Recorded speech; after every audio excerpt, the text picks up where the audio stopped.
Hey guys, I hope you're doing well. I wanted to share. I've been on my own journey. I'm in my 30s now. I've been through my 20s. I've tried to discover and figure out who I am, what I want to do, how to be happy, how to enjoy life when you become an adult and you're like, whoa, is this what life is all about? I was a software engineer for a little bit and sat at a desk all day, and that was not me. And so I had to go on this journey of finding who am I? Who is at my core? How do I want to experience life? How do I want to feel? And I want to help you achieve more happiness and freedom and abundance. And so I just want to share that happiness comes in waves.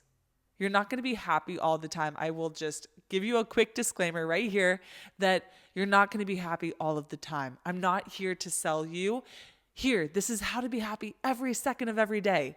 That's actually not healthy. That's actually not what you want. You want to feel all the feelings. And even if negative emotions or some of those not as fun, they're not necessarily negative, but not the fun ones, that actually is a part of a healthy life, right? It's healthy and normal if you feel sad if something sad happens. And so, regardless of that, I just wanted to disclaim that. But if you want to be happier, you have to do the work.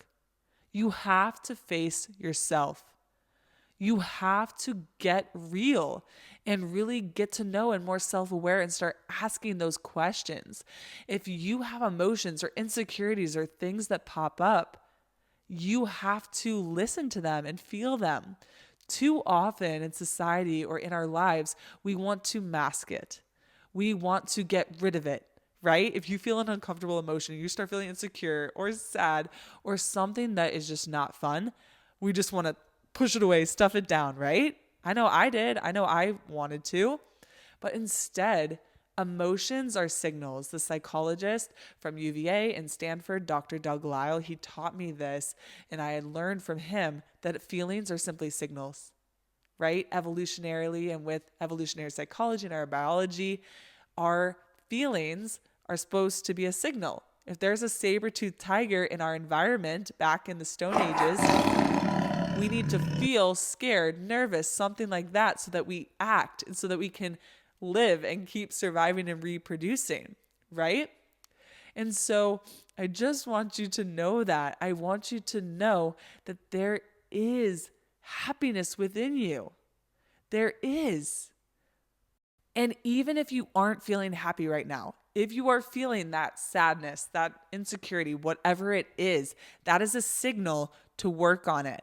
Don't drink it away, right? If you're nervous, like people might turn to alcohol or things of that nature. But instead, I challenge you to not pick up something that will help you to feel better. Instead, sit with it. Sit with it.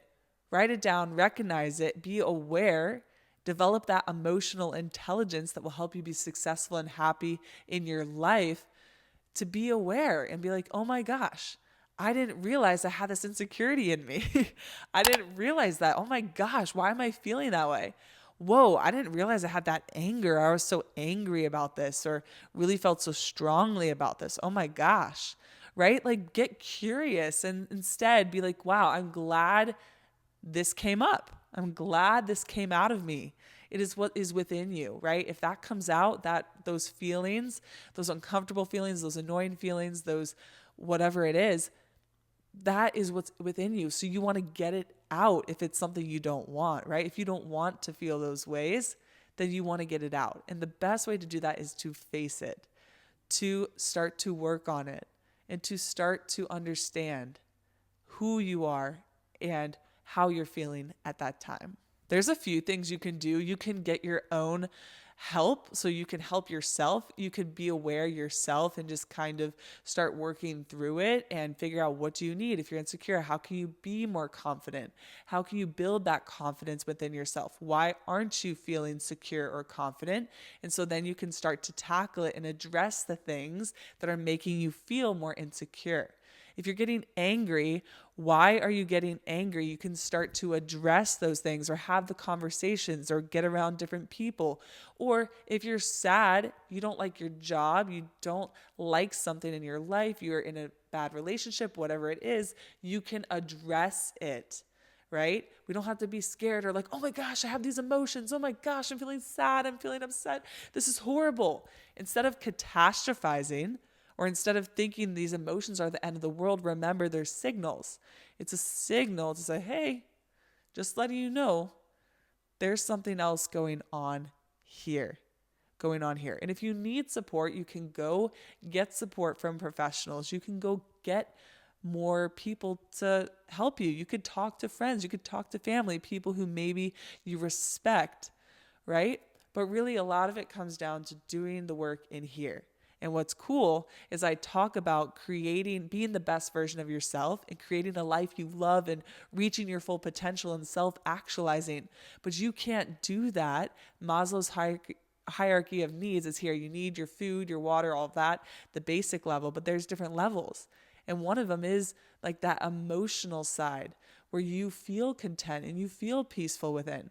And if you don't have that, it's going to be hard to be the person you're capable of being. It's going to block you because you're wasting time and energy, precious time and energy on those things that aren't helping you. Like if you're so caught up with food or something like that is something that's obsessive for you, you're spending so much time and energy on that. It's not worth it. And instead, you could be building a life, creating value, making money, serving, spending time with your family, having fun. And it could be anything that gets in your way, right? Or even if you need alcohol or you choose to use alcohol to drown out the anxiety, drown out the depression, whatever it is, then you are going to make things even worse because you're going to the next day not feel as good and you're not feeling clear and you're not feeling your best, right? And so it's always going back to those healthy habits too. Add in healthy habits, add in eating good food, add in being around good people, add in positive influences, add in going to the gym and exercising. That's one of the best things you can do. I wish every doctor, and they do tell you to go exercise, but it's a great recommendation that will help you focus, help you be calmer, help you to be happier. It gives you endorphins and these neurotransmitters. There's dopamine, endorphins, serotonin, so many that you get naturally by doing really easy, healthy, natural things like getting sunlight, listening to your favorite music, exercising, really basic things, achieving a goal, checking something off your list that you can do that's positive. So instead of just going to something that maybe will have a negative impact in your life or bring you down further or really just mask it and kind of create more problems, do things that will actually help heal you and get to the root cause. Do not just put a Band-Aid on it. Do not just put a Band-Aid on it or avoid it. You got to face it. The only way out is through. The obstacle is the way, like Ryan Holiday says. That is the way. And if you want to be happier, if you want an abundant, rich, happy, healthy, thriving life, you are going to be your greatest obstacle. You're the bottleneck of your life. If you don't grow, if you don't face yourself, face your demons, face those things you don't like about yourself, you're never going to be who you're capable of being. And I don't want that for you. I want you to be who you can be and serve and help. We have so much potential and power within. So you have to face yourself. You have to do the work. And if you want more support in this, feel free to follow along. I share my best tips on mastering your money, your mindset, your habits, your emotions, and living your best life. Feel free to check out this video on how to improve your emotional intelligence or this video on how I'm going to be a millionaire as a teacher.